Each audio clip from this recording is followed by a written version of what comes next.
సిపిలో కలకలం మొదలైంది. రాష్ట్ర ఇన్ఛార్జీలు చేర్పులు మార్పులతో కొందరు అలకాబూనితే మరో కొందరు పక్క పార్టీ వైపు చూస్తున్నారనేటువంటి వార్తలు కూడా వినిపిస్తున్నాయి. ఇక టీడీపీ వైఎస్ షర్మిల ఆంధ్రప్రదేశ్ రాజకీయాల్లో కాంగ్రెస్ నుంచి ఎంట్రీ కావడంతో తమకి కలిసి వచ్చే అంశంగా టీడీపీ భావిస్తోంది. ఇక జనసేన టీడీపీతో మనం అధికారంలోకి రావచ్చు అనేటువంటి భావనలో ఉంటే జగన్ మరోసారి అధికారంలోకి రావడానికి వై నాట్ 175 అంటున్నారు. ఇక కాంగ్రెస్ కూడా ఇప్పటికే పూర్వవైభవం రాకపోయినా వైఎస్ షర్మిల రాకతో ఆ పార్టీ నేతల్లో కొంత ఉత్సాహం కనపడుతుంది.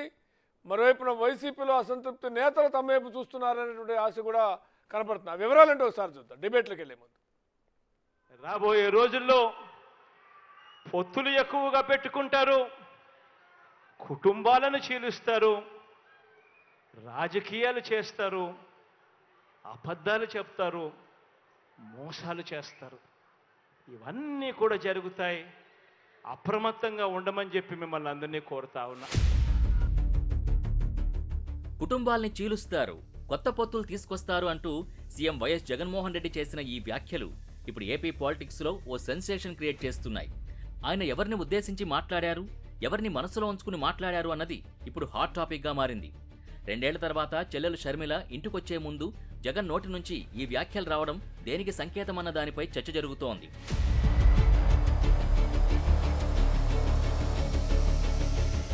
వైసీపీలో ఇన్ఛార్జీల మార్పుతో మొదలైన అసంతృప్తుల జ్వాల ఇప్పుడు ఆకాశాన్ని అంటుతోందన్న టాక్ వినిపిస్తోంది. మార్పులు చేర్పుల్లో టికెట్ కోల్పోయిన వారు, టికెట్ ఆశించి భంగపడ్డ వారంతా లోలోపల రగిలిపోతున్నట్టు సమాచారం. ఇప్పుడు వీరందరికీ షర్మిల కేరాఫ్ కానున్నారా అన్న ప్రచారం జరుగుతోంది. సీఎం వైఎస్ జగన్పై ఇప్పటికే తిరుగుబాటు జెండా ఎగరవేసిన ఎమ్మెల్యే ఆర్కే తాను షర్మిల వెంట నడవడం ఖాయమని తేల్చేశారు. అంతేకాదు ఇంకెంతమంది వస్తారో చూడాలంటూ మరో బాంబు పేల్చారు. నేను కొత్తగా చేరబోతా ఉన్న పార్టీలో ఇంకా చేరలా. నాకన్నా మరి ఎన్ని ఒడిదుడుగులు ఎదుర్కొంటా కూడా కాంగ్రెస్ పార్టీ నడుస్తూనే ఉంది. అందులో నాయకులందరూ కూడా పనిచేస్తూనే ఉన్నారు. వాళ్ళ తర్వాత వరుసలోనే ఉంటాను, కానీ వాళ్ళకన్నా ముందు వాళ్ళతో సమానంగా ఉండాలని కోరుకోవడం కూడా కరెక్ట్ కాదనేది నా భావన. ఆ రోజున ఆ కాంగ్రెస్ పార్టీ పెద్దలు ఏ నిర్ణయం తీసుకుంటే ఆ నిర్ణయం ప్రకారమే పనిచేసుకుంటామని. సార్ ఫస్ట్ ఎమ్మెల్యే మీరే కదండి పార్టీలో? నేనేనండి, ఆంధ్రప్రదేశ్ నుంచి నేనే. ఇప్పటి వరకు మరి ఇంకెంతమంది వస్తారో నాకైతే ఐడియా లేదు. సెకండ్ లిస్టులో టికెట్ కోల్పోయిన సిట్టింగ్ ఎమ్మెల్యేల అనుచరులు కూడా ఆందోళనలకు దిగుతున్నారు. తమ నేతకే టికెట్ ఇవ్వాలంటూ నిరసన చేపడుతున్నారు.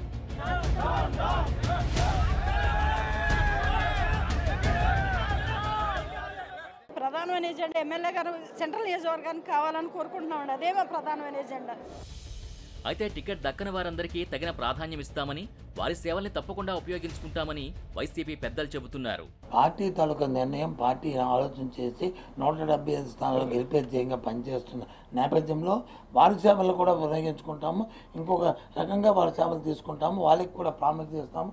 వాళ్ళకి కూడా ఏ విధమైన ఇబ్బంది లేకుండా పార్టీ చూస్తుందనే విషయాన్ని మీ ద్వారా తెలియజేస్తాం. మరి ఈ హామీతో అసంతృప్త జ్వాల చల్లారుతుందా?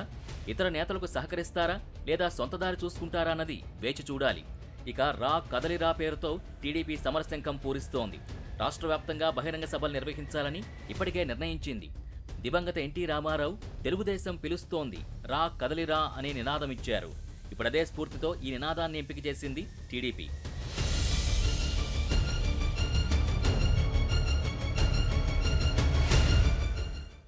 ఎన్నికల సమయం దగ్గర పడుతున్నా పొత్తుల విషయంలో నోరు మెదపడం లేదు భారతీయ జనతా పార్టీ.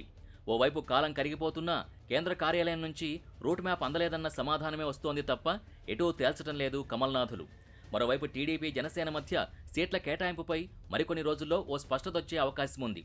మరి బీజేపీ ఆలస్యం ఆ పార్టీకి చేటు చేస్తుందా లేదా అన్నది మరికొన్ని రోజుల్లో తేలిపోనుంది.